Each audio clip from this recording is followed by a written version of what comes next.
Who's giving the Saturday night speech?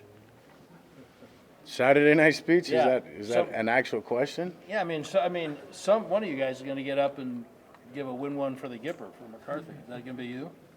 I think that's kind of known without being said. I honestly can't wait for his Saturday night speech. But not a lot has to be said about this week. We know what our coach means to us. We know how long he was up there. We know how special this, I guess you can say, going back is going to be for him. But more importantly, it's about this team, what we've got building, where we're going, and getting this win. Today's his birthday, so it'll be a birthday weekend for him, and that'll be his present. What more can you say about what he's meant to you in just these last 3 years? I think all the things you've been through, COVID, the injury, everything else. Yeah, to me, he's meant a lot. He's been instrumental in my growth, personally and professionally, honestly. Just being able to have that sounding board, and whether, like I said, it's on the field, off the field, a guy that's seen a lot of football, been through a lot of football, been in another place. He's been great, not only just for me, but for this team and for so many others. And I've continued to say it, we're blessed to have him, and just the way that he goes about business. Do you think about how, as a quarterback and head coach, your legacy will always be tied together in a certain way? I guess that's not really ever necessarily my thoughts. My thoughts are to be great and to help this team out and help this team win. And however people tie legacies and that stuff together, I'm a stay in the moment guy. A legacy comes later, and so trying to be where my feet are. How does this 6-2 feel different than last year's 6-2? Yeah, just honestly that locker room, the culture, the brotherhood that we've honestly established and built on from last year. Being in last year at that time, you think it's all great until you see what we're capable of, where we are now. So it's just honestly, it's special. Just the connection, offense to defense, special teams. You can take that out of it when you're in the locker room. None of those things. There's not that divider. There's not that separation. Jersey colors don't matter. And we're growing. We're continuing to grow. We're much better than we were at this time last year. Put it like that. What point will we need to build off what you did against Chicago offensively? Oh, huge. That was our first, I guess you can say, big game on offense. So to make sure we take the next step is vital. We can't just go out there and have a game like that and then come back and not score any points. That's just not who we are. It's not the standard we're going to have and the expectation we have for ourselves. So it's about building off of what we did last week. Because of the injury, this is your first road game of the season? Yeah, no. And a cold weather game on top of that? Yeah. What are the unique challenges that come into play from your point of view in that regard? I feel like the challenges were throughout the week, just making sure our communication is on point, nonverbal. Understand you're going into a place like Green Bay that has the history of being a loud place, a chaotic place, but then obviously you add the circumstances we're coming in with. We're sure it's going to be an electric environment, but just making sure we have all our communication right, and once the ball snaps, there's no different. It doesn't matter where you're playing. How many times has Mike reminded you what type of cleats to wear?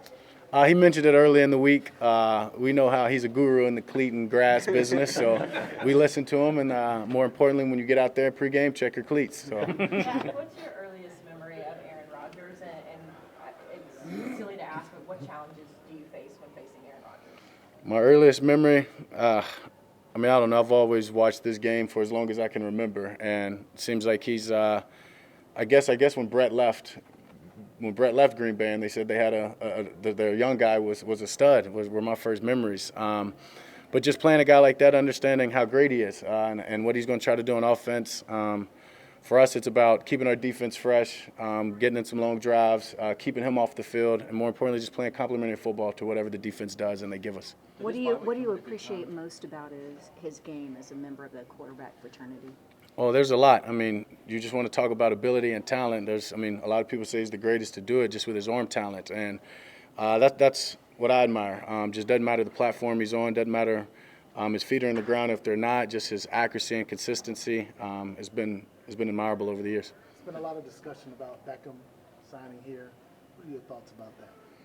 Anytime you have a chance to add a talent like that, and knowing Odell, knowing his resume, it's exciting. But understand it's also a business, and there's, I'm sure, 31 other teams that would like to add him as well.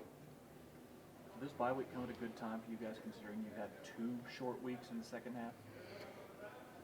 Once again, I'm focused about right now on this week. The bye week's already passed, and it's about making sure our bodies and everything are ready to go for this week. And after we turn the page on this one, we'll get into the schedule and make sure that we're taking care of ourselves to make sure that we're fresh and we're ready to go and we're energized, and we're going to be our best in this stretch. Considering that what you guys went through last 2 weeks ago in Chicago, this game needs the mic. How much of a statement win can this be for you guys?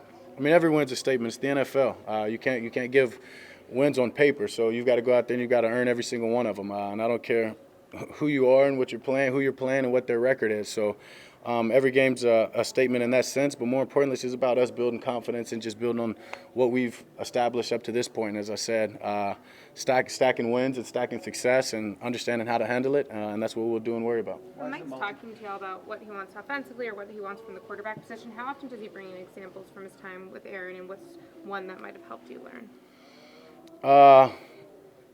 That's a tough question. I can't say he's doing it all the time, not by any means. Doesn't necessarily. He uses a lot of Joe Montana as much as he does Aaron. So he's been around some great quarterbacks. He used a lot of Brett. We talked about Brett this week. So Aaron's one of the great quarterbacks that he's coached, and not necessarily one I can just point off the top of my head. So a lot of great examples though, and he's always talking about the past and the history and how things evolved.